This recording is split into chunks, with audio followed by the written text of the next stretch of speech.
ભાઈબંધ હાલો 31 ડિસેમ્બર ની પાર્ટી કરવા ફરવા જવાનું નક્કી જ છે ને? આખી દુનિયાના નકશા ઉપર તું ગમે ત્યાં આંગળી મૂકી ત્યાં આપણે ફરવા જવાનું ફાઇનલ જ છે. અરે વાહ ભાઈ વાહ. અરે ભાઈ હું તો 10 દિવસની રજા લઈને બેઠો હોઉં. એલા ભાઈ હું નહીં આવી શકું. કદાચ હું આવું કહી શકતો હતો પણ હું નહીં કહું. તમે કયો ને અહીંયા આવીશું. હાલ ભાઈ હું તને એડવાન્સ પેમેન્ટ કરી દઉં ને આપણે જ્યાં ફરવા જાય ને ત્યાં બધો ખાવા પીવાનો ખર્ચો મારી ઉપર રહેશે.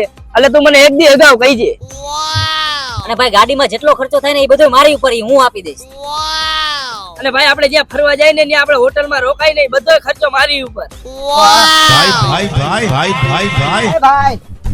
આખો જાય આમ રેને. કેમ ગયા મારા ભાઈબંધ અને મેં ફરવા જવાની વાત કરતા હતા. પેલા ભાઈ ધોરા દીએ સપના નો જોવાના હોય, સપના રાતે જોવાના હોય. અને આગો જા ગાડી મારી છે. આવું થાય ધોરા દીએ સપના જોવામાં. અને આ વિડીયો મોકલી દયો તમારા આવા મોટી મોટી ના પડીકા મેકે એવા ભાઈબંધ ને.